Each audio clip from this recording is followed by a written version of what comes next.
अस्सलामुअलैकुम दोस्तों। फ्रांस जल रहा है।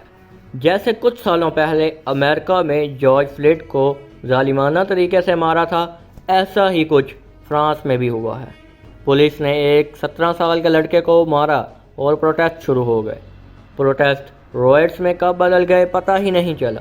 स्कूल जल रहे हैं, पुलिस स्टेशन जल रहे हैं, टाउन हॉल जल रहे हैं, दुकानें लूटी जा रही हैं।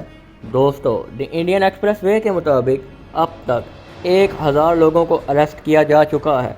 4 से 5 हफ्ते पहले फ्रांस में सब नॉर्मल चल रहा था, लेकिन वहीं 3 हफ्ते बाद शहरों के शहर जल रहे हैं। ये प्रोटेस्ट की आग सिर्फ फ्रांस में ही नहीं बल्कि बेल्जियम, जर्मनी और यूके जैसे ममालिक में भी पाई जाती है।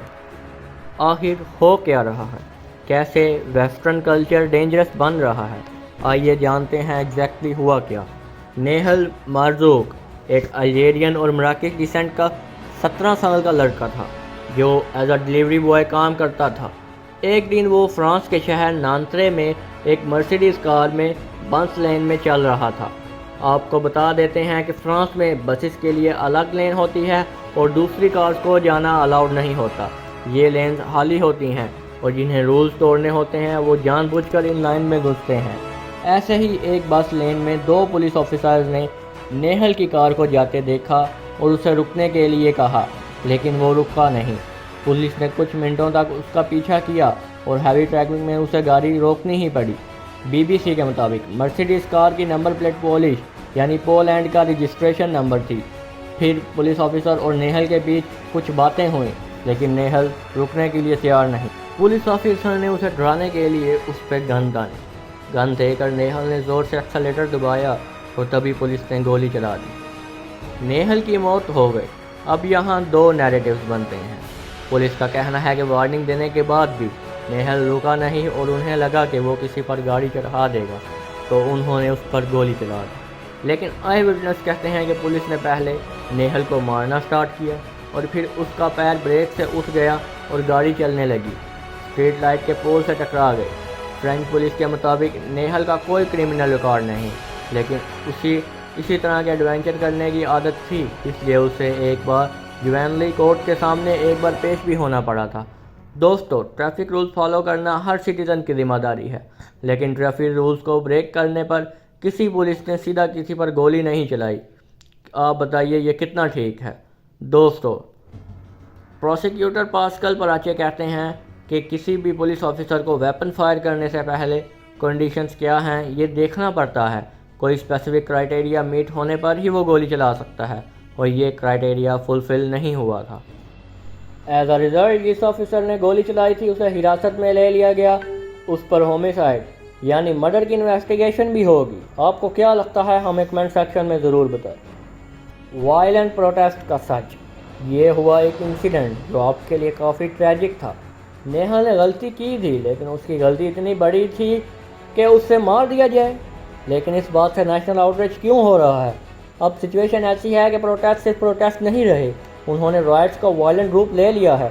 इंडियन टुडे के मुताबिक पूरे फ्रांस में 45,000 से ज़्यादा पुलिस राइट्स को कंट्रोल करने की कोशिश कर रही है और इंडिपेंडेंट न्यूज़ के मुताबिक इन राइट्स में 12 साल के बच्चे भी शामिल हैं। उर्दू बीबीसी को इंटरव्यू देते हुए नेहल की दादी ने कहा कि नेहल का वाक़या इस्तेमाल किया जा रहा है, तो प्रोटेस्ट को वायलेंट बना रहे हैं और नेशनल ट्रैजिक इंसिडेंट्स, और इसका रीज़न है इमिग्रेंट्स एंड रेसिज्म।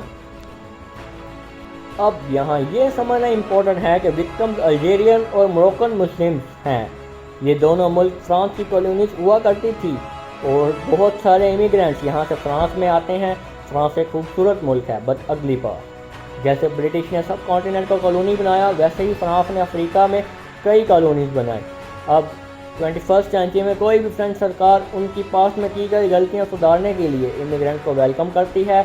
इनमें से कई इमिग्रेंट्स अफ्रीकन और अरब कंट्रीज से आते हैं, जिनका कल्चर फ्रांस के कल्चर से बहुत अलग होता है।